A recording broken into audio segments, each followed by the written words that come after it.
Ombudsman RI memeriksa Dinas Kesehatan Provinsi Banten terkait pelayanan dan penanganan kasus gagal ginjal akut. Provinsi Banten menjadi salah satu daerah dari 13 provinsi yang dinilai kasusnya terbilang tinggi. Ombudsman Republik Indonesia melakukan investigasi terhadap pelayanan kesehatan terkait kasus cemaran etilen glikol atau EG dan dietilen glikol atau DEG yang menjadi penyebab gagal ginjal akut pada anak-anak.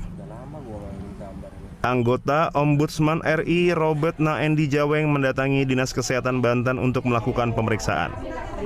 Robert mengatakan pemeriksaan ini sebagai bentuk pengawasan pada layanan publik secara nasional. Ada 13 provinsi yang menjadi fokus pemeriksaan dan investigasi ini, termasuk Banten. Robert mengatakan investigasi ini masih dalam tahap awal.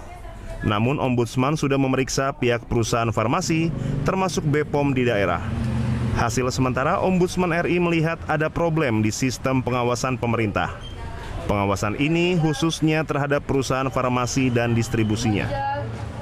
Pemerintah sudah melakukan tindakan atas masalah ini, termasuk mengambil langkah pidana.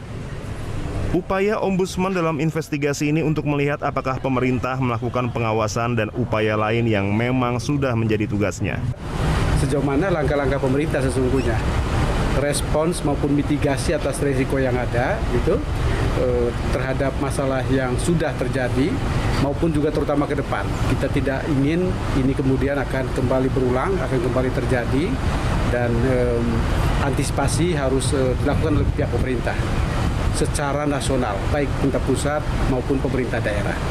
Nah, ini adalah hal-hal yang kami dalami, terlihat apakah memang pemerintah secara nasional tentu saja terbukti melakukan perbuatan maladministrasi ataukah tidak.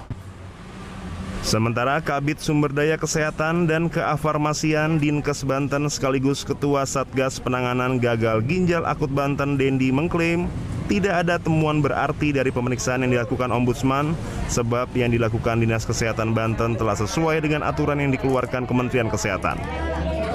Dendi menambahkan penanganan yang dilakukan Dinas Kesehatan Banten dengan mengedarkan surat agar obat sirop yang masuk daftar dilarang edar di stop. POM merilis nama-nama obat yang berbahayanya, baru kita tahu kan jenisnya apa. Nah, yang nggak masuk ya di open lagi, dibuka lagi, dan dipersilakan apotek untuk menjual lagi gitu, seperti itu.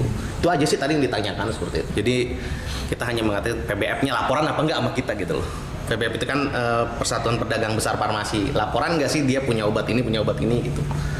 Dan kebetulan kan di Banten ini kan yang ditarik cuma 3 ya. Yang dari Medan itu yang api, itu satu lagi saya lupa tuh yang dari Cikande, itu aja sih. Jadi ya alhamdulillah tadi pemeriksaannya sih ya aman, itu aman karena memang tidak ada temuan yang berarti sih kita gitu. Investigasi ini dilakukan atas inisiatif Ombudsman sendiri. Ada 13 provinsi se-Indonesia yang menjadi fokus investigasi, salah satunya Banten dan beberapa daerah lainnya. Suendi, JPM TV, Kota Serang, Banten.